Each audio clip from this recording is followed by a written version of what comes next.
Hey everyone, Donji Corleone here, and I'm here with yet a brand new live stream.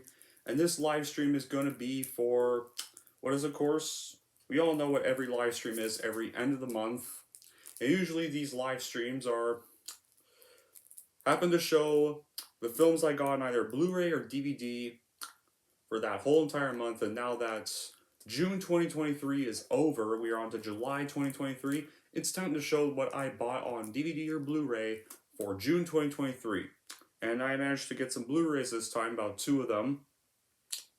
One was for a new release that came out this year. One was for a movie that came out last year I meant to buy, never got the chance to, but the rest of them are either movies I want to check out or films that I've already seen but still love. Or one was a hated movie I got this month, and I only bought that one for the review series I did. One of the two review series I did. But anyway, let's get started with the Blu-rays. So, first Blu-ray I got for June 2023, Dungeons & Dragons, Honor Among Thieves. Okay. Was never too big of a Dungeons & Dragons fan, was never really too invested in Dungeons & Dragons, never played Dungeons & Dragons as a kid, and so I didn't know what to think about this movie. And eventually, though, the shockingest thing is, and furthermore, I was further worried when I heard they were going to exonerate men in this movie, but then I saw the movie for people's benefit, and I gotta say, it was a real big shock. I was honestly probably one of the biggest surprises of this year. I actually ended up liking this movie a lot, and the exonerate men rumor turned out to be not true at all. I clearly just made that up just so they could get more popularity. Some user probably just made that stupid crap up for attention. But yeah, no one also I like to call this movie. I would often like to call this as Thor: Love and Thunder actually done right. This feels like the proper version of that movie. Yeah, I just liked everything about this movie. Chris Pine and Michelle Rodriguez had really great chemistry as two thieving duo, and I did like all the characters. Justice Smith was actually surprisingly tolerable here compared to the Jurassic World films, and yeah, I had a lot of fun with this one. Sure, the runtime didn't really need to be 134 minutes, but I had a blast with it. I thought it was an enjoyable time. Next up, I got on Blu-ray, Elvis. This was another surprise from last year. I remember the last time I saw this movie was in theaters last summer. I remember I reviewed it last year. And this was a film I was meh on. Two things. I loved Elvis Presley's music, yes. The thing, though, it's directed by a divisive director called Baz Luhrmann. I've never been the big fan of his type. I just thought none of his films have really stood out for me. Never really been too big of a fan of the guy, however. When I saw this movie in the theater, this might have to be his best movie yet. I loved everything about this. It really captured Elvis Presley's life well. Austin Butler gave a great performance, and I don't care if people think Tom Hanks is too cartoonish as the villain. I thought he did fine for what he was given for his first villain role. Right? I just like the only nitpick I would have with Elvis, probably the first half of the movie. With the first half, it feels like the overly crazy Baz Luhrmann type, but after that first half, the rest of the movie actually feels normal. The Baz Luhrmann stuff is gone for the rest of the film, and the rest of it actually feels like an actual music biography for a change. So yeah, I really did not expect to like this one either, but I ended up doing it. It's probably one of my favorite movies of 2022. Alright, and now for the DVDs. I think I might have got this. What was it? I don't know if I got this one or may or not, but I'll show it anyway. I don't think I showed it in the other one, but if I did, just tell me in the comments. Reanimator. Not sure if I showed this one in the last live stream, but I'll show it again anyway. But this easily, just watched this for the first time. It's not one of my favorite horror movies yet. And you're wondering, are you going to review this one? Yes, I will. In October with the Halloween series. Because I need some horror films to review that. I'm going to need horror films to review in October. And this is going to be one of them. I thought of a few so far, but you'll find out more at the end of this live stream what the plan for that is going to be. But yeah, I was definitely told by a user to check this one out. Glad I did. And yeah, our next one is going to be a double feature. And it's for two films starring starring a late deceased comedian of the 90s. The double features of Uncle Buck and The Great Outdoors. Watch these for the first time. I like them both. These will also get reviews in July as well, but yeah. Just speaking of that, guys, and then a little shocking fact. Some people may think Home Alone is the first thing Macaulay Culkin did, but some don't really seem to forget that Uncle Buck was actually the first film he did. Home Alone was just the movie that made him famous.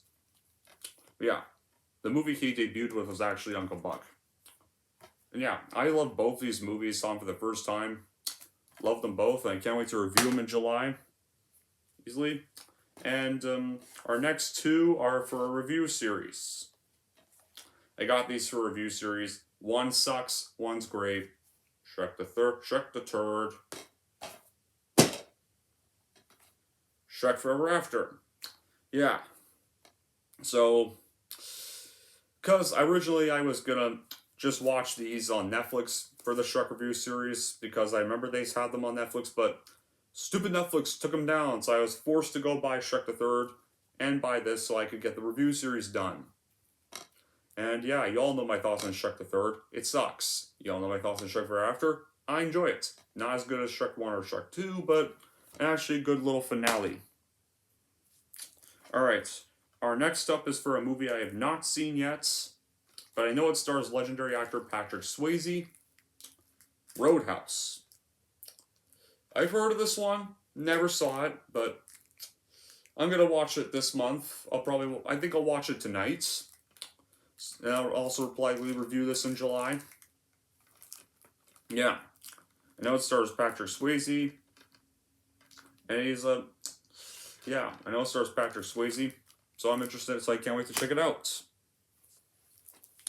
Our next one is for a movie I have seen, but I have not seen in years, since it first came out. And it's another Tom Hanks film, A Beautiful Day in the Neighborhood from 2019. This is easily one of my favorite movies of 2019. Easily, and I thought Tom Hanks did wonderful as Fred Rogers here, and I just really liked this movie in general here. Here, I don't remember much about it, so I can't really say, and, alright, our next one is one I liked. One some other subscribers of mine have liked. One that's also really infuriated some users I watch. John Wick Chapter 4. Yeah, now, I'm gonna be honest, guys.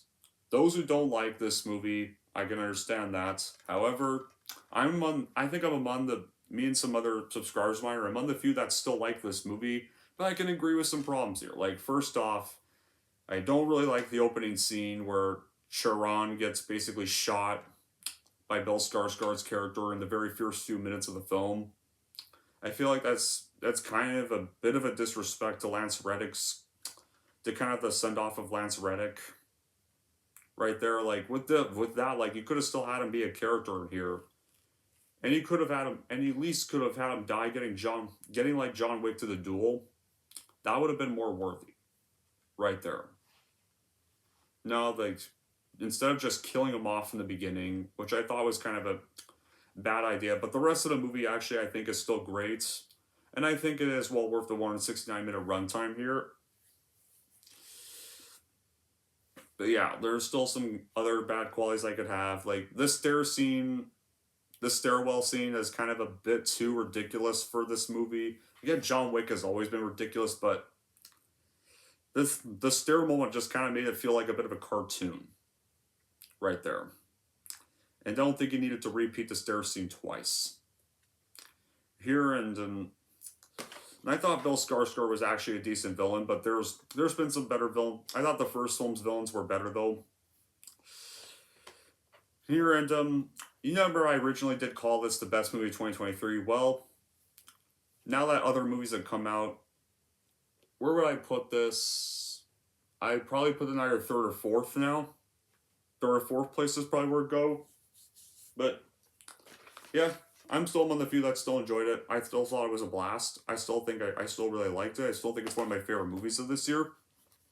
And, And I honestly wish they kind of left it alone with this movie. Because I felt this was a good send-off to the series.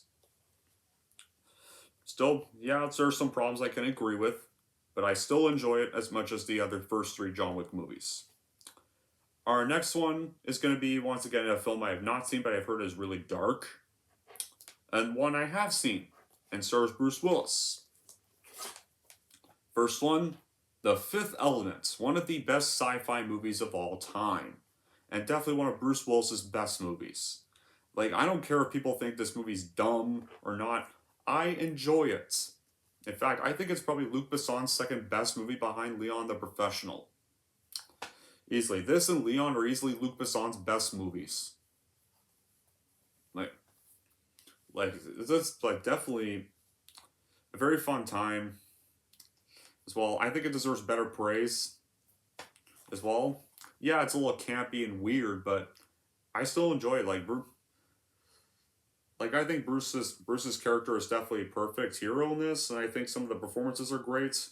And Chris Tucker, people can say sometimes his character is annoying, but I actually think he's actually pretty decent here, and I still think he's not bad. This one, I have not seen the Rush Hour movies, guys. This is the only Chris Tucker movie I've seen. And our final one is going to be for a family movie from the 80s that is apparently really considered to be one of the darkest family movies of all time. And it's set in the world of Oz. Return to Oz. Ironically, the weirdest thing is, I haven't seen this movie either, but from everything I have heard, apparently this is considered to be one of the darkest family movies of the 80s. Almost like loads of reviews say, say how much this movie scared them when they were children. Stuff, how this movie's more faithful to the books than the Judy Garland film. I've seen the 1939 film with Judy Garland, guys. And I think it's good. Still, I need to see this, though. I've definitely heard it's really dark as shit. That's what I have heard, though. And it bombed for that reason alone. But this was back in the time when Disney had the balls to do dark shit like this. Now they're just way too soft. But I'm interested in checking this out. If you guys have seen it, tell me what you think of it. Because I'll check it out in July. Yeah, Roadhouse I'll check out in July. Fifth Element I'll check out again in July. Return to Oz I'll check out again in July. But alright. So now that you know, I mentioned I'll review Reanimator in October. Here's what's going to happen with Halloween reviews this October. I've got a few locked down. Reanimator, Curse of Were-Rabbit, Corpse Bride. Those are definitely the 3 I've locked down so far to review. Those who are horror buffs and know some good horror movies, I'll let you recommend me a few. This is the one time that Halloween horror movies is the one time I'm gonna take requests, but guys, only one request, and that's it. One. No whole bunch of movies. It's gotta be one movie request. One movie request. You can request that in the community section of my channel. But remember, you can only request one movie, one horror movie, and that's it. Well, you kind of missed the whole thing, Magni Gunnarsson. Right now, you're on to the part where I'm mentioning what's going to happen for Halloween Horror Movie Reviews Season 4. And I'm telling the users that since I'm going to need some more ideas for horror films, I'm going to this is the only time I'm going to let them request a horror movie, but it's only going to be one movie. Oh yeah, and I'm also going to likely review Creepshow 2 and Epic Rant Creepshow 3 in October. Those are the 5 I have locked down so far. But yeah, this year, and I'll maybe do a live commentary reaction to Terrifier 2 for October. But yeah, guys, just request. Some of you For this one occasion, you can request me one horror film. Only one. But don't make it frequent. And this is the only time I'm going to make an exception with requests. And just remember, I might not be able to process all of them. Glad you loved Across the Spider-Verse.